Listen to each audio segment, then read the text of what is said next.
Quero convidar você a abrir a palavra do Senhor em Neemias, capítulo 5.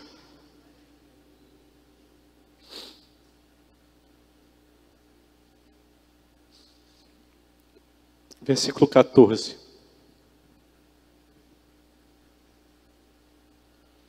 A palavra de Deus diz assim, a minha Bíblia Nova Almeida atualizada tem um título em negrito que nos ajuda a compreender esse texto que diz o bom exemplo de Neemias. Neemias capítulo 5, versículo 14. A palavra de Deus diz assim: também, desde o dia em que fui nomeado governador na terra de Judá, desde o 20º ano até o 32º ano do reinado de Artaxerxes, 12 anos, nem eu, nem os meus companheiros comemos o pão que me cabia como governador. Mas os primeiros governadores que estiveram antes de mim oprimiram o povo e tomaram dele pão e vinho, além de 40 moedas de prata. Até os seus servos dominavam sobre o povo. Eu, porém, não fiz assim por causa do temor de Deus. Pelo contrário, também trabalhei na reconstrução da muralha, sem comprar nenhuma terra, e todos os meus servos se ajuntaram ali para a obra. Também hospedei 150 homens dos judeus e dos magistrados, além daqueles das nações vizinhas que vinham até nós. O que se preparava para cada dia era um boi e 6 ovelhas escolhidas. Também à minha custa eram preparadas aves, e de 10 em 10 dias muito vinho de todos os tipos. Nem por isso exigi o pão devido ao governador, porque a servidão deste povo era grande. Lembra-te de mim para meu bem, ó meu Deus, e de tudo o que fiz por este povo. Vamos orar mais uma vez? Feche seus olhos. Senhor amado, louvado seja o teu nome. Nós agradecemos pela tua palavra lida nessa manhã. Nós queremos agradecer ao Senhor, porque o Senhor é o Deus que cuida de nós, que nos salvou e que nos santifica e nos fala. Nós queremos agradecer pela tua palavra, a lei do Senhor que é perfeita, que restaura a nossa alma, que nos dá direção, que dá ânimo para o aflito, dá solução, resposta ao angustiado. O Senhor é o Deus que pela tua palavra criou todas as coisas. O Senhor é aquele que ressuscita mortos, que cura os enfermos. E o Senhor é o Deus que quer nos falar nessa manhã pela tua santa e bendita palavra. Nós pedimos ao Senhor que o Senhor nos dê a graça de termos um coração quebrantado, contrito, na tua presença, disposto a ouvir a tua voz, Senhor. Que o teu Espírito Santo nos auxilie na exposição da tua palavra. O Senhor sabe que eu mal posso falar aos ouvidos dos meus irmãos. Quanto mais ao coração, é só o teu Espírito Santo que pode fazer isso. Por isso pedimos, Senhor, nos auxilia, nos ajude, nos quebrante, nos humilhe, que possamos sair daqui mais crentes, mais obedientes ao Senhor, mais avessos ao pecado e a tudo que nos separa de Ti. Fala conosco nessa manhã, ajuda-nos, socorre o Teu povo, nós oramos assim, em nome de Jesus. Amém e amém, Deus. Amém, meus irmãos. O texto que nós lemos aqui no capítulo 5, do versículo 14 até o versículo 19. Ele é o texto que está inserido na história de Neemias, ao qual temos refletido e meditado nesse ano aqui na nossa igreja. E depois de um tempo inicial de restauração das muralhas, de levantamento ali dos muros, de organização do trabalho e de lutas que vieram de fora, de inimigos que se levantaram para desanimar o povo, lutas que vieram a partir de dentro, que se originaram dentro do próprio povo, questões de injustiça social, questão de exploração dos pobres, depois de tantas lutas, mas também um tempo em que o povo se quebrantou diante de Deus. Finalmente chegamos aqui nessa segunda parte, nessa segunda perícope do capítulo 5, em que nós temos a impressão de um momento de pausa, de reflexão, de avaliação, em que o povo ele escuta ali a respeito do procedimento de Neemias. Ele fala no começo dessa porção que desde o dia em que ele foi nomeado governador na terra de Judá, do 20º ao 32º ano do reinado de Artaxerxes, passaram ali 12 anos do trabalho dele. E Neemias então dá o testemunho a respeito de como ele procedeu nesse ano, nesses 12 anos de trabalho ali. E ele diz que os outros governadores, os primeiros antes dele, ali de Judá, eles tomaram o pão do povo, eles comiam o pão que eles tinham direito, e eles exploravam, dominavam sobre o povo, exigiam ali impostos, e o povo ali, ele sofria muito. Eles eram governadores que governavam, mas que também oprimiam o povo. Mas Neemias coloca aqui, no final do versículo 15, uma situação, ele coloca um conectivo, porém, apesar deles terem direito àquele pão, apesar deles terem direito àqueles impostos, diz a palavra do Senhor, eu, porém, não fiz assim.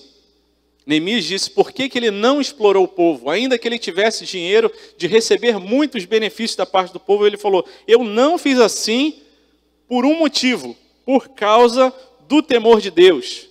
Antes, pelo contrário, além de não explorar o povo, eu também trabalhei na reconstrução da muralha. Ele era o líder, mas que ele tinha cheiro de povo, ele estava junto com o povo, ele carregava pedra, ele ajudava a organizar, ele estava ali do lado, ele dava o exemplo, ele arrastava o povo com o exemplo dele, e a imagem mental que nós podemos formar sem grande dificuldade é no turno de trabalho, começando ali de manhã cedo, e quando o primeiro trabalhador chegava, quem já estava lá?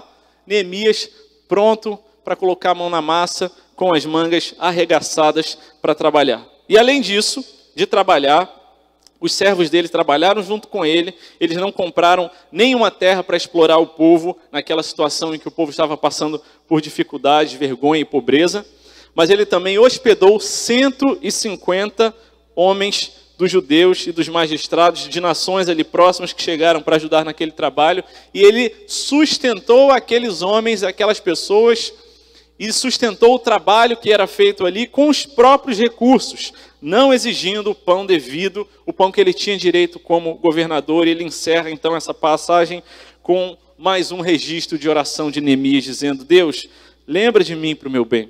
Lembra das coisas, ó meu Deus, e de tudo que eu tenho feito por esse povo. Assim Neemias termina essa parte registrando a oração dele, nos convidando a lembrar, nós precisamos viver em oração. Cada proposta, cada decisão que nós tomarmos, a primeira resposta precisa ser, precisamos orar, precisamos buscar a Deus, precisamos saber o que Deus quer. Nessa manhã nós aprendemos com esse exemplo de Neemias, e somos convidados e desafiados pela palavra de Deus a olhar para as nossas próprias vidas, olhar para a vida de Neemias, que certamente não era um homem perfeito, era pecador, tanto quanto eu e você, mas Neemias aponta para Jesus, assim como toda a Bíblia, toda a Escritura aponta para Jesus, e nos ajuda a nos inspirarmos, e olhando para a vida e para o testemunho de Neemias, olhar para as nossas próprias vidas e avaliar, não a partir, em última análise, do exemplo de Neemias, mas do exemplo de Jesus e da capacitação que ele nos dá. Mas Neemias nos dá bons exemplos para nos inspirar. E Neemias nos ajuda nesse texto, nessa manhã, para que nós olhemos para o nosso próprio coração e para a nossa vida, e nós possamos avaliar como deve ser o nosso comprometimento com a obra de Deus. Como deve ser o meu e o seu comprometimento com a obra de Deus. O que nós precisamos levar em consideração? Nossa igreja tem vivido um novo tempo, um novo momento, e gente tem se apresentado dizendo, pastor, eu estou pronto, é só me dizer aonde é que eu tenho que colocar a mão, o que eu preciso fazer. E eu tenho escutado gente falando, pastor, eu estou aqui pronto para servir, querendo ouvir aquilo que o Senhor vai me orientar, mas sabendo que eu estou servindo não ao pastor André, mas eu estou servindo a Deus. Então, gente tem se apresentado assim, a gente está muito feliz com isso. E eu quero convidar você a pensar junto comigo nessa manhã. Como é que deve ser o nosso comprometimento com a obra de Deus? Em primeiro lugar, gostaria que você voltasse comigo no versículo número 15. O versículo 15 diz, os primeiros governadores que estiveram antes de mim oprimiram o povo e tomaram dele pão e vinho, além de 40 moedas de prata. Até os seus servos dominaram sobre o povo. Porém, todavia, eu não fiz assim por causa do temor de Deus. Em primeiro lugar, meus irmãos, nessa manhã, o nosso comprometimento com a obra de Deus, a nossa motivação para o nosso comprometimento na obra de Deus precisa ser o temor de Deus. Nós nos envolvemos, nós assumimos compromisso, nós nos comprometemos com a obra de Deus. E a motivação que precisa estar no nosso coração é o temor de Deus. É a forma como nos relacionamos, como nós respeitamos, como nós consideramos a Deus. Nós precisamos nos envolver com a obra de Deus, mas a nossa motivação precisa ser não as necessidades, não um contexto favorável, melhor ou pior, mas a nossa motivação, em última instância, precisa ser o temor de Deus.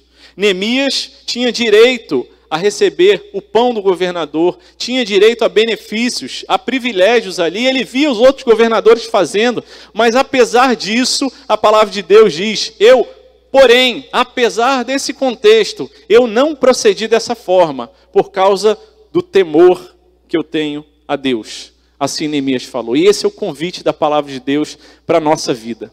O nosso comprometimento com a obra de Deus, a motivação desse comprometimento precisa ser o temor de Deus. Neemias no capítulo 5, mesmo capítulo 5, alguns versículos antes, versículo 9, quando ele vem repreender aqueles que estavam explorando o povo, ele diz, não é bom o que vocês estão fazendo, não é fato que vocês deviam andar no temor do nosso Senhor para evitar a vergonha diante dos nossos inimigos, os gentios. Neemias apela para a motivação correta, o temor de Deus.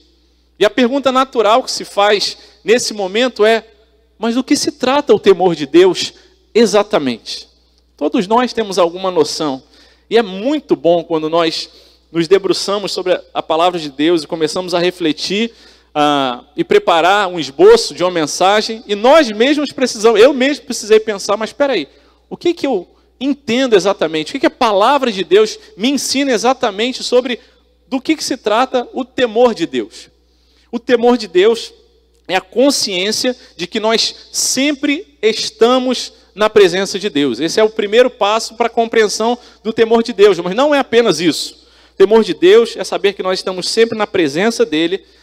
E por isso sabemos e temos a consciência de que Ele é um Deus onipresente. É o que a nossa teologia, a nossa doutrina diz. Deus está em todos os lugares e precisamos dar contas dos nossos atos a Ele.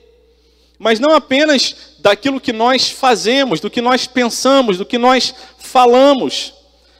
Mas o temor de Deus não envolve apenas ter a consciência da presença e da onisciência de Deus, ou seja, do fato de Deus saber de tudo que nós pensamos, falamos ou fazemos, mas ter essa consciência dentro do contexto de conhecer também os seus atributos, de forma especial, a sua santidade, a sua pureza e a sua perfeição.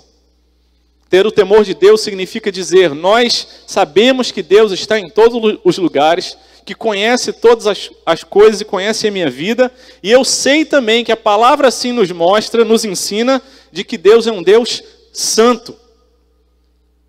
Mas não para por aí.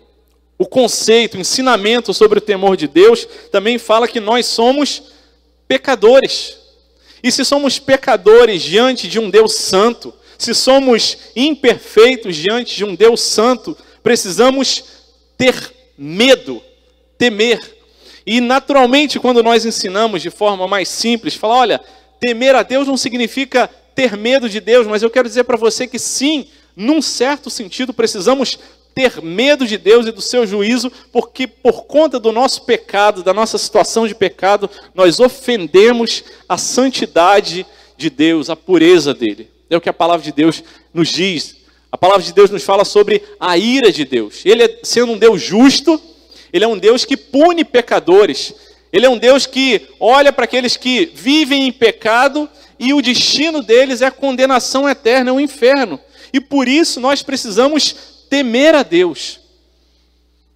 E essa pregação, se terminasse por aqui, seria a mais acachapante pregação das nossas vidas. Esmagaria a gente e fala assim, pastor, eu queria ser consolado, e a primeira coisa que eu escuto é que eu preciso ter medo de Deus. E meus irmãos, nós louvamos a Deus porque o conceito sobre o temor de Deus não para por aí.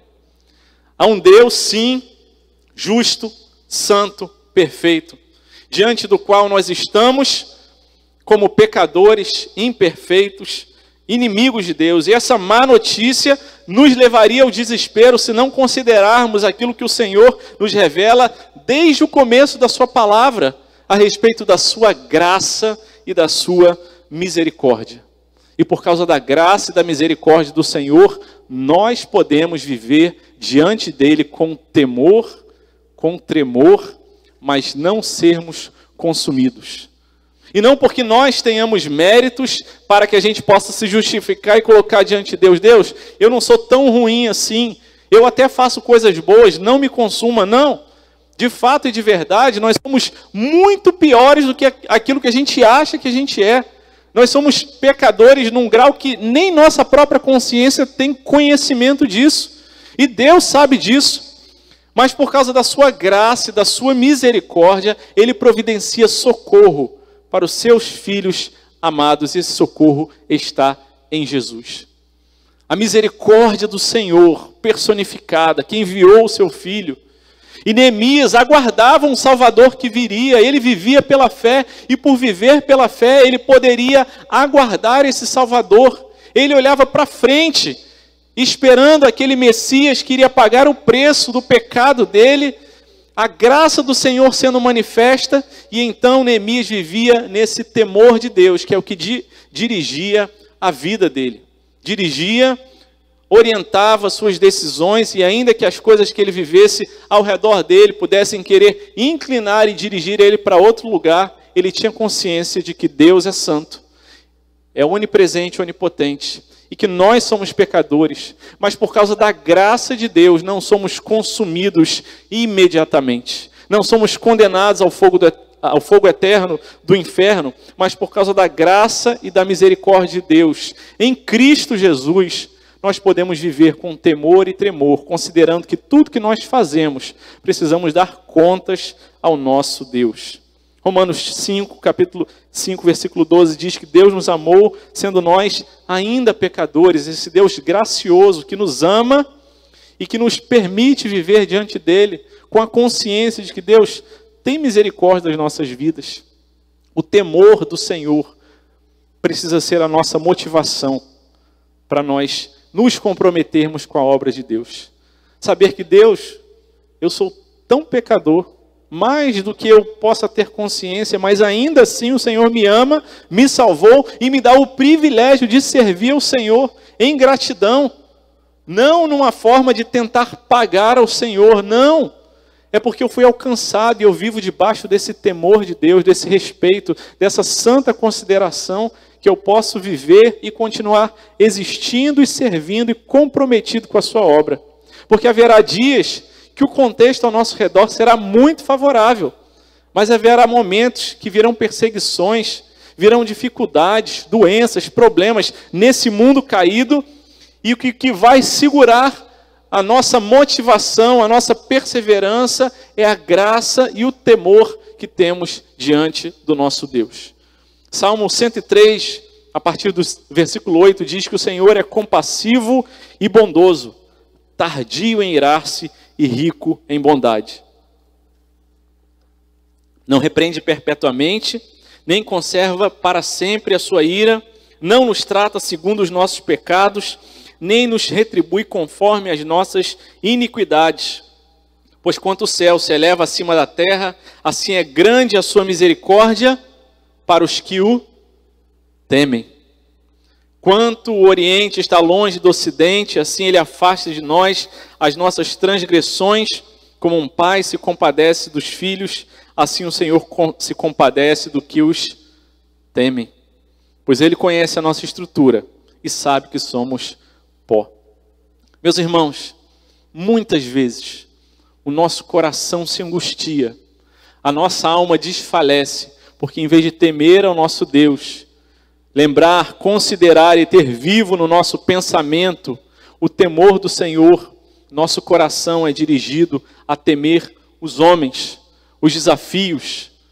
Nós somos muitas vezes tentados a nos comparar com pessoas que humanamente têm competências maiores do que a nossa, e nós tememos ao homem em vez de temer a Deus. Em vez de nós guardarmos o coração para aquilo que a palavra do Senhor nos revela e vivermos no temor do Senhor, muitas vezes nós somos esmagados por uma comparação nossa. Porque tem um pastor que prega melhor do que eu, porque tem uma irmã que ensina melhor do que eu, porque tem um instrumentista que toca melhor do que eu, e nós somos esmagados por esse pensamento falacioso que mente para a nossa própria alma e nos leva a ir diminuindo. Em vez da gente temer a Deus, nós tememos aos homens. E temos medo dos homens, em vez de temer a Deus. Neemias não temeu os homens, não temeu aquele contexto em que havia um costume de explorar o povo, mas ele fez diferente. Ele se comprometeu com a obra de Deus da forma que precisava se comprometer, e ele temia a Deus e tomava suas decisões. A nossa cultura brasileira, ela tem uma matriz de pensamento, tem uma forma de pensar que tem muito a ver com a vergonha e com a honra, porque nós tememos as pessoas. Não sei se eu já trouxe esse exemplo aqui, se eu não trouxe, vou trazer pela primeira vez essa reflexão, se não, se eu já trouxe, a gente vai conversar novamente. Meus irmãos, na nossa cultura brasileira, normalmente nós temos medo de passar vergonha se formos chamados a atenção. Se alguém olha para a gente e critica a gente. Culturas anglo-saxônicas, Estados Unidos, Europa, orientada por uma cultura mais de culpa e medo, de certo e errado. Mas todas as culturas, tanto a cultura brasileira quanto a cultura latina, ela tem um medo dos homens. Então, quando nós, como brasileiros, chegamos diante de um cruzamento, estamos dirigindo nosso carro, e ali tem um cruzamento escrito, uma placa escrito pare. Nós, como brasileiros, geralmente, normalmente, em sua grande maioria, chegamos até aquela placa ali, olhamos para um lado, olhamos para o outro, e se não vem ninguém, apesar de ter uma placa escrito pare, nós paramos? Nós não paramos. Porque afinal não tem ninguém vigiando a gente passa direto. E aí de repente surge de trás de uma placa, de trás de um arbusto, um policial, e aí ele liga a sirene e o nosso coração na hora dá aquele choque e a gente fala, poxa, alguém me pegou. Alguém me pegou, alguém me vigiou, porque essa é a nossa natureza. Está ali a placa, a gente sabe que não pode passar direto, a gente sabe que precisa parar. Mas a gente fala assim, eu não respeito as placas. No final das contas é isso que a gente está dizendo. Pode passar direto aqui. Quando a gente recebe amigos de fora do Rio de Janeiro, e a gente anda em algumas áreas do Rio de Janeiro, e aí vê alguns sinais fechados ali, a gente sabe que é uma área que é um pouco mais perigosa, a gente dá aquela reduzida, olha para um lado, olha para o outro e avança o sinal. Confesse seu pecado, eu confesso o meu, é verdade. Porque a gente tem não medo do sinal de obedecer a coisa, mas a gente teme aos homens. Aos homens. Esse é o temor que nós temos. Outras culturas não, a pessoa chega ali, para diante da placa de pare, mesmo que não venha ninguém, ele não reduz apenas, mas ele para o carro, olha para um lado, olha para o outro, e então ele segue. Há outro tipo de temor no pensamento dele, mas temor e dar contas das nossas ações é uma característica fundamental e básica de todos os seres humanos. Mas quando nós tememos aos homens mais do que nós tememos a Deus, nós incorremos num erro grave. E nós precisamos lembrar que nós precisamos temer a Deus acima de todas as coisas e de forma especial na obra de Deus. Você tem temido mais a Deus ou tem temido a situação ao seu redor? As palavras que as pessoas têm falado, às vezes com verdade, às vezes sem precisão, sem verdade, e o coração fica apertado por causa das conversas, da situação, por causa da sua comparação, e Deus já te falou, meu filho, minha filha, obedeça, tema a mim, considere o que eu estou falando. Não considere o seu próprio coração, porque às vezes nós tememos mais o nosso coração e o nosso pensamento. E Deus está falando, confia e tema a mim. Eu sou Deus santo, Você é pecador, eu sou justo, mas eu te amei. Eu sou o Deus misericordioso, que tenho grande misericórdia para os que me temem, que se compadece dos que me temem. E meu filho, minha filha, não temos homens, tema somente a Deus. Não tema a situação, a política, o contexto econômico, social. Considere-os, mas em última instância, guarde seu coração para que você tema a Deus e não nenhuma outra coisa ou seu próprio coração.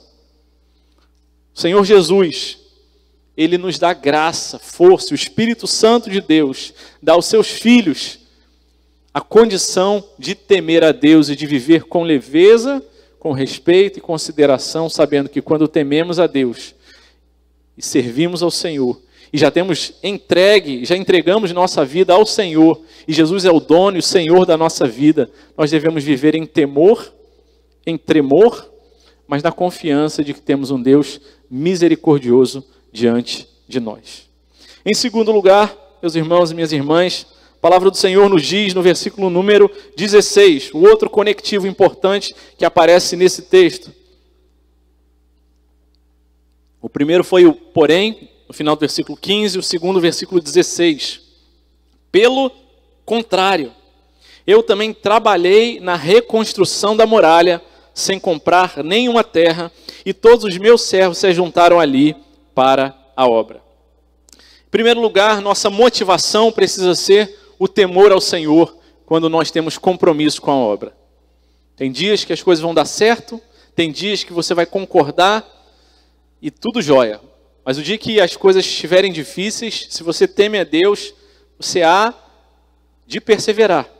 Mas em segundo lugar, a palavra de Deus nos diz que a nossa prática, a nossa ação, ela precisa ser coerente com o nosso ensino e com a nossa teologia. Neemias não apenas ensinou, não apenas exortou aqueles homens que estavam explorando o povo, aqueles líderes, magistrados, aqueles homens que tinham uma condição financeira melhor. Ele não apenas os exortou, não apenas os ensinou, mas ele mesmo deu exemplo. Ele tinha coerência, portanto, entre o seu ensino, entre a sua teologia e a sua prática. E o nosso comprometimento com a obra de Deus precisa ter a nossa prática coerente com a nossa teologia, com o nosso ensino. Assim Neemias fez. A prática e a teoria eram coerentes, caminhavam juntas. Fazia sentido. Neemias ensinava sobre não explorar o povo e ele mesmo não explorava. Neemias ensinava sobre ajudar na construção e coordenava o povo e ele mesmo ajudava a carregar e dava exemplo. E esse é um grande desafio para a igreja. Não só um desafio, mas um privilégio de viver uma vida de coerência. Aquilo que eu ensino, aquilo que eu prego, aquilo que eu falo, que eu acredito, é também aquilo que eu vivo. E quando a gente vive assim, com a nossa boa teologia bíblica, centrada em Cristo, cristocêntrica, uma teologia de acordo com a palavra de Deus, mas ela não é apenas teórica, mas ela também é prática, e é prática fundamentada nessa boa doutrina, nessa boa palavra. Nossa vida de coerência, ela dá frutos para a glória de Deus. E nós vimos isso, esse pequeno pit stop, essa parada aqui no capítulo 5, é só uma revisão daquilo que já vinha acontecendo na vida de Neemias. Ele ensinava, encorajava, corrigia e dava exemplo e praticava com coerência aquilo que ele ensinava. Esse é um grande desafio para a gente, o comprometimento com a obra de Deus. Meus irmãos, o Senhor Jesus, ele tratava com muito amor, misericórdia, graça, paciência, longanimidade, aqueles que chegavam diante dele como tendo sido pegos em flagrante pecado. Ele recebeu a mulher pega em adultério, e enquanto todos a acusavam, ele falou: mulher, se acalma. E ele fala para aqueles acusadores: olha, aquele que não tiver pecado, pode tirar a primeira pedra. Nós conhecemos a história, foi saindo um de cada vez, ele acolhe aquela mulher e fala: olha, cadê aqueles que te acusavam? Eles foram embora? Olha, eu te perdoo, eu não vou te condenar, mas vai, não peques mais, e que a sua vida agora de encontro comigo seja uma vida coerente, e com os pecadores, com Zaqueu, um homem que era cobrador de impostos, odiado pelas pessoas, Jesus teve misericórdia. E tantos outros assim, como Mateus também, que era cobrador de impostos, Jesus chamou para ele, e havia uma atitude sempre de misericórdia, de graça. Mas as palavras mais duras, dirigidas por Jesus para algumas pessoas, não eram para os pecadores que se arrependiam, se quebrantavam, mas para aqueles que não tinham coerência da sua fala com a sua prática, aos quais ele chama de hipócritas. E 13 vezes, só no Evangelho de Mateus, ouvimos Jesus dirigindo duras palavras a esses homens, fariseus, escribas, hipócritas. Mateus capítulo 6, versículo 2, Jesus adverte aqueles homens sobre a forma como eles davam as esmolas e chama eles de hipócritas, porque eles queriam ser glorificados pelos homens. Ele fala sobre a oração, capítulo 6 de Mateus, versículo 5, e chama eles de hipócritas, porque eles queriam orar e em vez de se quebrantar diante de Deus, eles queriam ser reconhecidos pelos homens. E assim também Jesus dá essa palavra sobre a hipocrisia, quando ele fala sobre jejum, e 13 vezes as palavras de Jesus são duras contra os hipócritas, ou seja, aqueles que não tinham coerência entre aquilo que eles ensinavam e aquilo que eles viviam. E Jesus, mais do que qualquer um na história, conhecia não apenas as atitudes exteriores, mas especificamente o coração daqueles homens. A nossa prática, o nosso coração, a nossa vida, aquilo que é a nossa essência diante do Senhor, precisa ser coerente com o nosso ensino. O nosso comprometimento com a obra de Deus, assim como Neemias estava comprometido com a obra de Deus ali, era uma vida de coerência. Não significa dizer que Neemias era perfeito e acertou em todos os momentos, mas ele era coerente. Há muitos anos atrás, um amigo me falou uma frase que eu guardo no meu coração até hoje. Ele falou: André, Deus ama os sinceros. Deus sabe que nós somos pecadores, que somos pó, conhece a nossa estrutura, mas Ele sabe que se nós tivermos um coração quebrantado diante dEle, humilhado, disposto a reconhecer o nosso erro, nós vamos viver uma vida de coerência diante do nosso Deus. Aliás, a humildade, ela é irmã da coerência. Errar é humano, é natural, é comum que a gente falhe, que a gente se equivoque. Nós somos limitados, nós não conseguimos ponderar todas as coisas, não temos condições de tomar sempre as melhores decisões e falhamos. E falhamos. Mas se tivermos um coração humilde, disposto a pedir perdão, a nos humilharmos e reconhecer a nossa situação de pecado, nós teremos a oportunidade de viver uma vida de coerência. A coerência é irmã da humildade e prima da sinceridade. Quem vê uma pessoa se humilhando e pedindo perdão com sinceridade, percebe a diferença de um hipócrita que fala apenas para ser reconhecido como uma pessoa humilde. Por outro lado, a hipocrisia, ela flerta e se casa com orgulho. A falta de coerência, ela caminha muito perto do orgulho. Porque a pessoa orgulhosa é aquela que faz a coisa errada e, em vez de admitir que fez alguma coisa errada, ela vai sempre tentar se justificar, colocando a culpa na situação, nos outros, e em vez de reconhecer o seu pecado, ela vai dando desculpas, justificativas, explicações, mas alimentando um coração orgulhoso e que vive uma vida de incoerência, em que ensina, prega e diz que acredita numa coisa, mas no final das contas vive de outra maneira. O Senhor Jesus nos convida hoje a falar: Senhor, tem misericórdia. Eu não quero, eu não posso continuar vivendo minha vida sem coerência. Não dá para eu viver mais assim, Senhor. Me ajuda, me socorre, e glória ao nome do nosso Deus, porque nós não precisamos depender dos nossos próprios esforços para viver uma vida de coerência. Mas temos o Espírito Santo que nos assiste, que nos ajuda, que nos dá poder para vivermos uma vida de humilhação diante do Senhor e falar: Senhor, muda aquilo que precisa ser mudado. Faz a tua vontade na minha vida, que eu possa ter uma vida que demonstra a minha fé e expressa com as minhas obras. Assim como lemos no livro de Tiago, em que a fé e as obras precisam ter coerência, precisam ter harmonia, que não podem estar dissociadas uma da outra. Assim como Neemias vivia como uma vida de coerência, a palavra de Deus nos diz. Precisamos ter coerência entre o que pregamos, entre o que dizemos crer e aquilo que expressamos na nossa vida. Nós falamos que nós cremos na soberania de Deus. Nós ensinamos isso.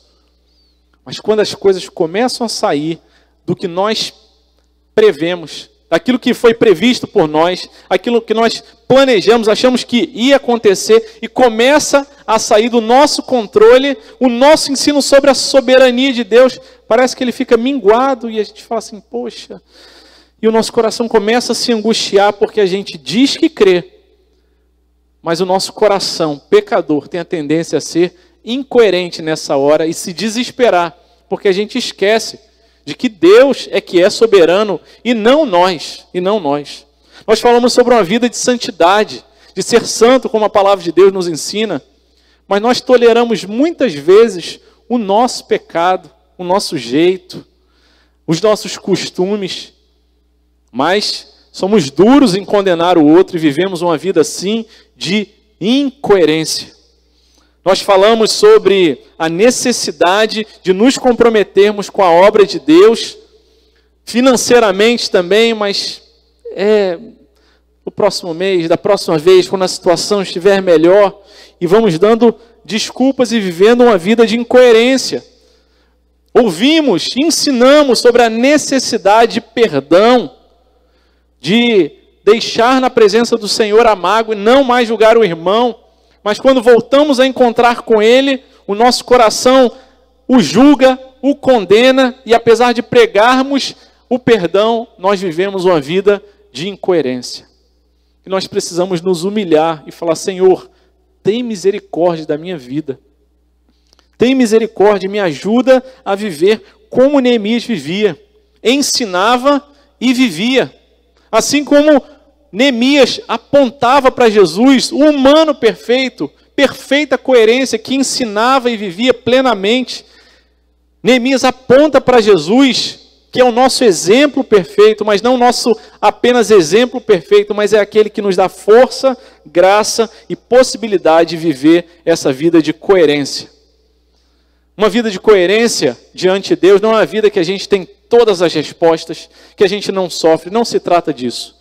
Mas se trata de dizer: eu creio, eu proclamo, eu ensino, essa é minha declaração de fé, e eu vivo essas coisas que eu digo que eu creio. É um desafio para todos nós. Quando nós começamos a olhar e visitar cada cantinho da nossa vida, a gente volta ao primeiro ponto e com temor e tremor diante de Deus fala: Senhor, tem misericórdia, porque eu não dou conta de viver essa vida de coerência plenamente. Eu não dou conta de cumprir a tua lei plenamente. É verdade. Mas glória a Deus porque temos um Salvador. Glória a Deus porque temos um Senhor para a nossa vida, diante do qual nós podemos nos quebrantar e falar: Senhor, me ajuda a viver essa vida de coerência, que vai trazer glória ao teu nome, que vai trazer alegria para a minha vida. Me ajuda a ser um homem e uma mulher sinceros, e um homem pronto para reconhecer quando erra e quando se equivoca em alguma coisa da vida. Terceiro e último lugar, a palavra de Deus diz ali, a partir do versículo 17. Acompanhe, por favor. Versículo 17 diz: também hospedei 150 homens dos judeus e dos magistrados, além daqueles das nações vizinhas que vinham até nós. O que se preparava para cada dia era um boi e 6 ovelhas escolhidas. Também, à minha custa, eram preparadas aves, e de 10 em 10 dias muito vinho de todos os tipos. Meus irmãos, terceiro ponto da nossa mensagem de hoje é que o nosso comprometimento com a obra de Deus precisa se expressar em nosso comprometimento com os nossos recursos. O nosso comprometimento com a obra de Deus precisa se expressar em nosso comprometimento com os nossos recursos. Neemias tinha muitos direitos. Ele podia receber impostos, o pão do governador, mas Neemias não apenas não recebeu, trabalhou junto com aqueles irmãos ali, com o povo de Deus ali, mas ele sustentou as custas dele. Ele investiu o recurso dele naquela obra para sustentar aqueles que vieram de longe para ajudar, porque ele acreditava naquela obra. Ele tinha uma vida de coerência e por isso ele colocava os recursos, as custas dele, ele sustentou aqueles homens. E meus irmãos, muitas vezes nós temos dificuldade, vergonha, melindre de falar sobre dinheiro na igreja. Nós vemos muitos exemplos horríveis em outras igrejas. E por isso nós ficamos, às vezes, com tato e cuidado excessivo. Quando Deus fala, olha, eu sou o Deus, dono do ouro e da prata, eu não preciso do recurso de vocês, mas Deus nos dá a oportunidade da gente se comprometer com a obra e de uma forma muito específica, objetiva, de nos comprometermos, nos expressamos com o nosso comprometimento com os nossos recursos. Sim, Neemias está falando aqui sobre os recursos financeiros. E esse é um desafio, convite e um privilégio da palavra de Deus para as nossas vidas. Esse é um termômetro da nossa espiritualidade. Como eu me comprometo financeiramente com a obra de Deus vai demonstrar como está o meu coração. Porque nós não colocamos o nosso dinheiro, os nossos recursos, a nossa energia, o nosso tempo naquilo que a gente não acredita. A gente não coloca. Mas quando a gente acredita em alguma coisa, quando aquilo faz sentido para a gente, quando a nossa fé está colocada naquilo, se comprometer em termos de recursos financeiros é mais do que natural, é uma alegria, porque é um investimento naquilo que Deus está fazendo. Um bom missionário, bem treinado, e assim temos aprendido no tempo de formação na Agência Presbiteriana de Missões Transculturais, na APMT, quando nós temos as instruções e orientações sobre levantamento de sustento e captação de recursos, nós aprendemos biblicamente que o missionário, quando ele vem compartilhar alguma necessidade, ele não está com um pires na mão dizendo, por favor, me ajude, porque sem a sua contribuição eu não vou conseguir fazer. Essa não é a visão da coisa. A visão do missionário, biblicamente orientado, é, nós temos um projeto, Deus está nesse negócio, Deus está fazendo, está sustentando, e nós queremos te dar a oportunidade de se envolver naquilo que Deus está fazendo. Deus vai sustentar a obra dele, com a minha oferta, sem a minha oferta, com o meu comprometimento ou sem o meu comprometimento, porque Deus não precisa da gente, mas Ele nos dá a oportunidade de nos comprometermos, e com esse compromisso, com esse grau de compromisso, nós temos um termômetro, uma forma de diagnosticar a nossa vida e o nosso comprometimento espiritual. A Bíblia fala para a gente que onde está o nosso tesouro, aí está o nosso coração. Mateus capítulo 6, versículo 21. O nosso tesouro, o nosso recurso é investido onde está o nosso coração. Neemias sustentou aquela obra, aquelas pessoas ali, às custas dele, porque ele sabia que aquilo fazia parte da obra de Deus. O Deus que pode suprir, pode fazer superabundar e que pode nos sustentar. E sustenta sempre a gente. Então o nosso comprometimento na obra de Deus precisa se expressar com o nosso comprometimento em termos de recursos, mas não só financeiros. Também recursos em termos de saúde, de energia, de tempo. São recursos que Deus nos dá. O tempo que nós dedicamos à obra de Deus, às coisas de Deus, a servir intencionalmente a Deus, vão mostrar para a gente o nosso grau de comprometimento. E Deus nos dá esse privilégio da gente fazer parte daquilo que Deus está fazendo. Se você não acredita naquilo que Deus está fazendo, você não vai colocar o seu recurso. É simples assim. Mas se você acredita e você vê que é um privilégio fazer parte daquilo, você vai ofertar, você vai trazer o seu dízimo, você vai ter aquele compromisso de dinheiro, de tempo, de saúde, de energia, de emoções. Os recursos que Deus te deu, você disponibiliza e investe na obra do Senhor. E é por isso que a palavra de Deus fala, como já lemos hoje em 2 Coríntios capítulo 9, versículo 7, cada um contribua segundo tiver proposto no coração. E quem coloca isso no coração do pecador é Deus. Então, quando nós nos envolvemos financeiramente, nós estamos respondendo aquilo que Deus já colocou em nossos corações.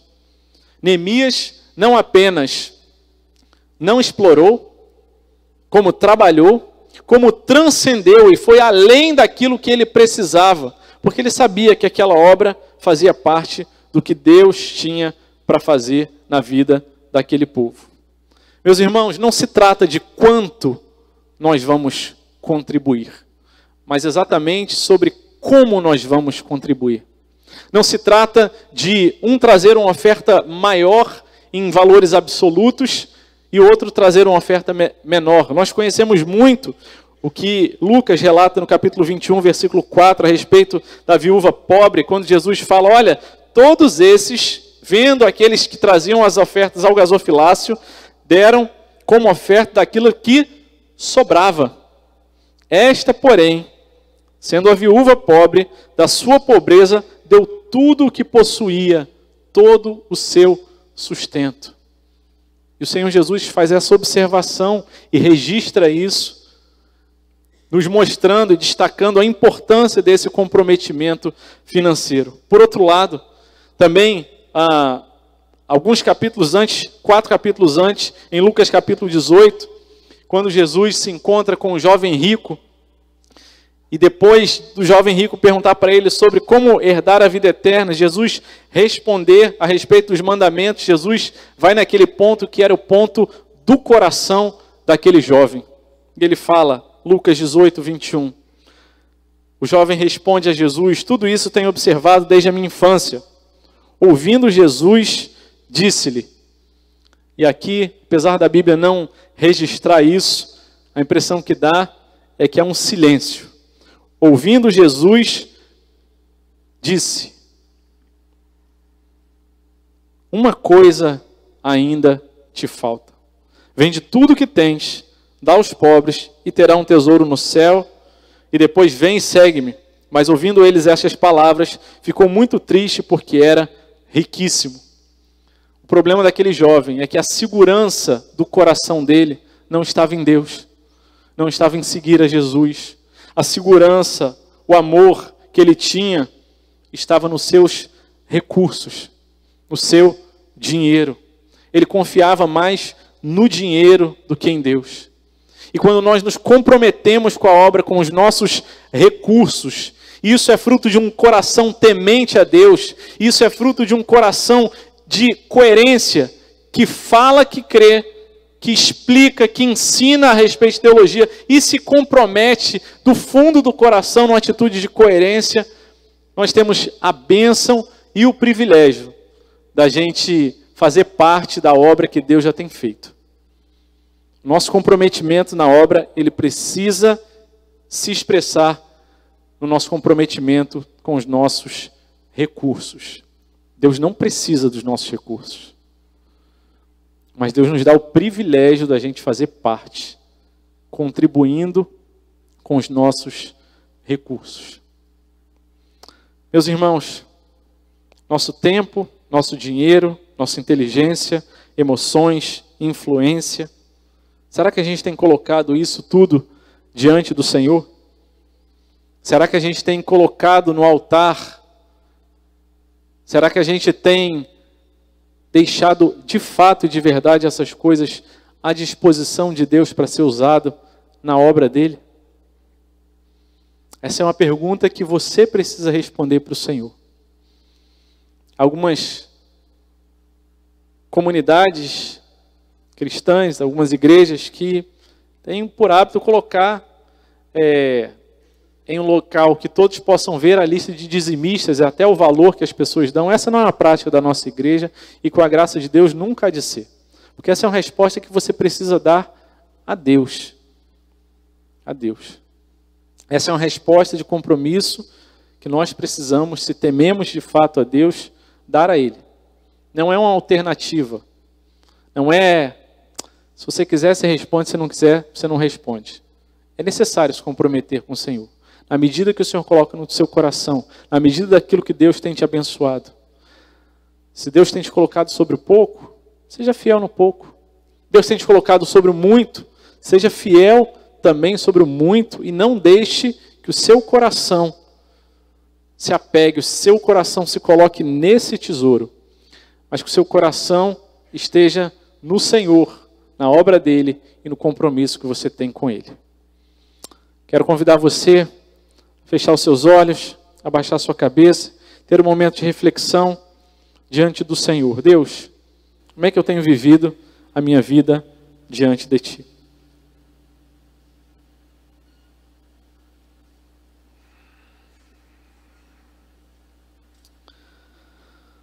Senhor amado, louvado seja o Teu nome por essa manhã que nós estamos aqui na Tua casa, ouvimos a Tua palavra, aprendemos com o exemplo de Neemias, que é um exemplo ainda imperfeito, mas que aponta para o nosso Salvador e que diz, um Salvador que nos ajuda a viver uma vida de temor e tremor diante do Senhor.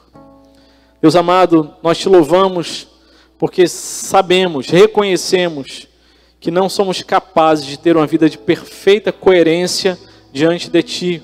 Mas naquilo que o Senhor já tem nos mostrado, onde há pecado, onde há falta de compromisso, que o Senhor nos dê também graça e nos alcance com a Tua misericórdia, que o Teu Espírito Santo opere e faça em nossas vidas aquilo que nós não temos condição de fazer, mas que já reconhecemos que temos feito errado diante de Ti.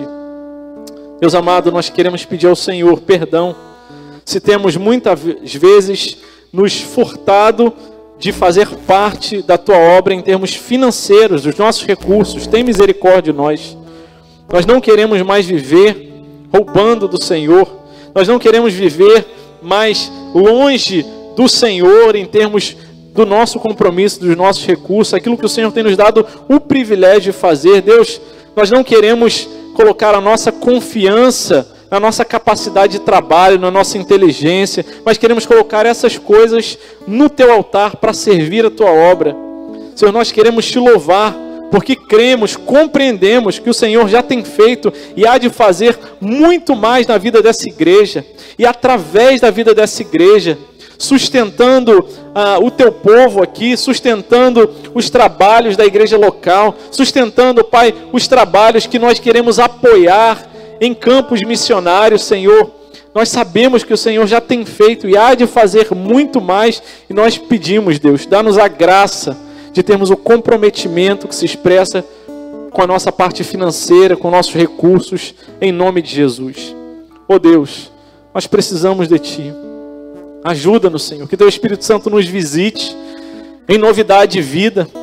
O Senhor que tem o poder da ressurreição para ressuscitar a área da nossa vida que andava sem temor do Senhor, sem coerência, sem comprometimento. Deus, tem misericórdia.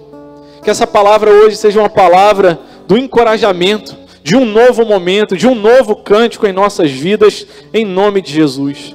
Continua cuidando da gente, continua nos abençoando, continua nos sustentando. Lembra-te de nós para o nosso bem, ó Senhor, de tudo que a gente tem procurado fazer, mas da Tua graça e da Tua misericórdia. Fica conosco, nos abençoa, Pai, nesse dia, nessa semana, que a Tua palavra possa reverberar em nosso coração, em nossa mente, e dar frutos para a glória do Senhor, para que sejamos não apenas ouvintes, mas praticantes da Tua palavra. Assim nós oramos com temor e tremor diante de Ti, em nome de Jesus. Amém. Amém, Deus.